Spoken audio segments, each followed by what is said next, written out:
All right, awesome. I'm here with Rob and Daniella from Zulu Pods. Here at the Partsbase PBEXPO, day 2. How's the show going for you so far? Well, thank you guys for having us on. We really appreciate it. It's been great. This has actually been a team bonding experience for us. We're a product of COVID, so a lot of our team is remote. So we've been able to, meet each other in the flesh here and hang out. And we've had some great conversations with potential partners and investor type folks. So it's been a success. Yeah, educating them on our product and who we are since we're young, 20 months old.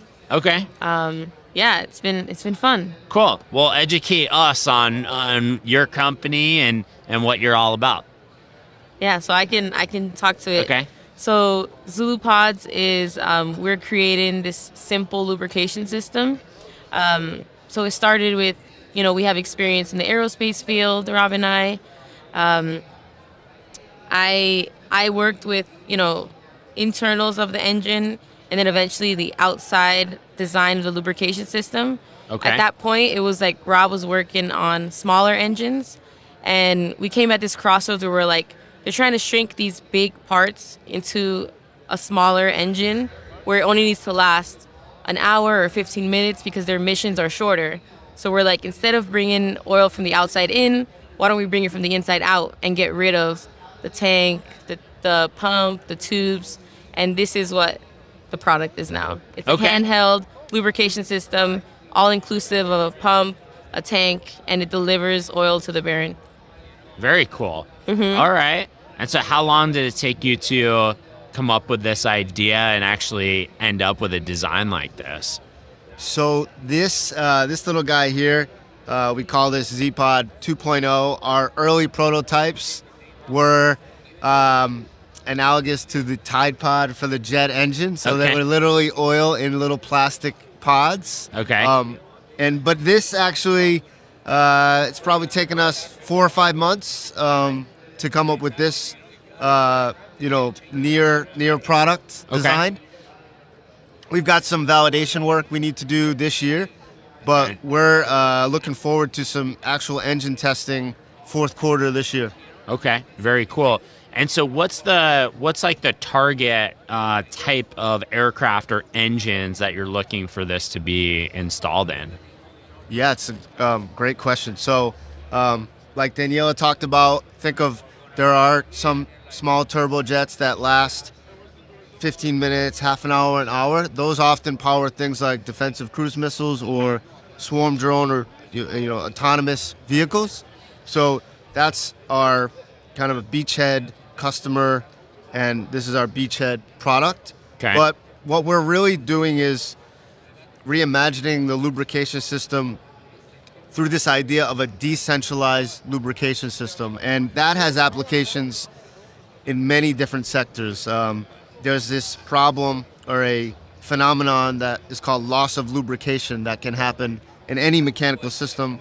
But think about things like helicopters and/or turbojets that are powering wind turbines. Our fighter engines, wind turbines in the middle of the ocean. We can take these little pods and place them strategically, kind of like a fire suppression system in a building. And our IP actually has smart pod. We have smart pod technology within our IP portfolio, and the pods will be able to sense what's going on and actually start delivering oil if there's a loss of lubrication phenomenon. So we're talking about, saving people's lives and saving multi-million-dollar assets. Very cool. And so in comparison, like the traditional way of lubricating this type of equipment, it's having more of like a centralized reservoir where lubrication sits, and then you have to deliver it to the different pieces of equipment, whereas this is a more localized version of that. Am I getting that right? That's a perfect description. That is absolutely perfect. So to what you're saying is, when you can bring the lubrication closer to what we call the working zone, you now shorten that distance and you automatically reduce the complexity in the system and you reduce the cost. Right. That's the awesome. Cost, the weight, improving the performance. Yeah. Very cool. And so you had mentioned that this is actually a 3D printed component. What has that process been like, and how did you go about getting this 3D printed? Yeah, do you want to talk then? No, you can talk. Okay, about I'll talk. Okay. So we've developed quite a partnership with Velo 3D. They are a company based in California, and they have a mission to create what's called support-free additive manufacturing, where you could go digitally design something. They want us to live in a world where they could take that rendering from the computer and just go print it with no constraints or restrictions. So we have a strong partner in Velo 3D.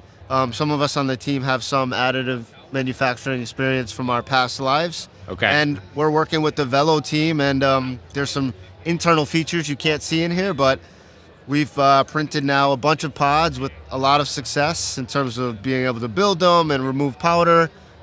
Structurally, the materials are sound, even though they're 3D printed. So we're really excited about 3D printing. It really, for us as a company, allows us to do things that would take months, and we can pump out pods in 24 hours. Very cool. So even like the design capabilities, there's geometries that you wouldn't be able to print with traditional manufacturing that you can get with 3D printing. Right. So like that's also an added benefit. Very cool. And so as you look at, I know you said there's still some testing and things to do. What's the plan for this year, and what's your path in actually getting these, in active equipment? Yeah, it's a great question. So we've got a strong validation roadmap where we have strong strategic partners in places like Velo, some other partners. We've got some testing lined up, really all year. There's a targeted test in the late summer time period where we'll actually take a Z-Pod, we'll meter oil appropriately, integrate that into a shaft and bearings, and have think about like a mechanical rig. Right. And that gives us a point where we now have a sellable product. Okay. And then looking forward, we've also got some engine testing lined up with a company fourth quarter this year. So, we really think about second half this year, we'll have a sellable product. Okay, very cool. And is the product something that ideally is installed as whatever component is being built and kind of comes standard from the OEM? Or is there an opportunity to kind of retrofit different pieces of equipment with something like this? Great question. So I think there is, this mostly is for like development engines, right?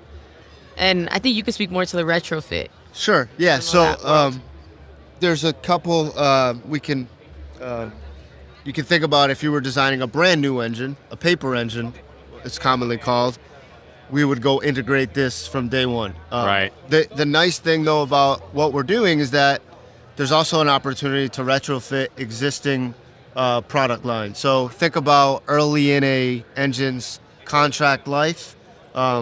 There is oftentimes an appetite to still go look at cost reduction for that engine. Right. And our design, because we leverage the shaft, and in some designs, it becomes a very accessible place where we can easily go install this. Right. And the modifications are palpable, I'll say, where customers would look at this and say, hey,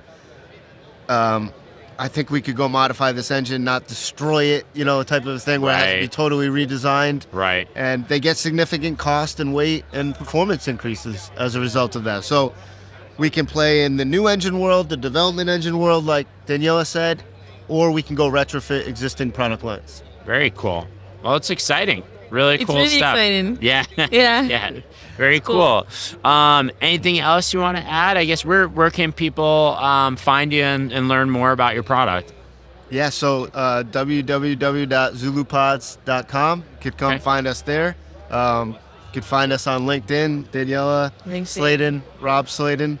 We're excited for the disruption that this will bring, and mechanical systems, lubrication systems are something that's usually overlooked.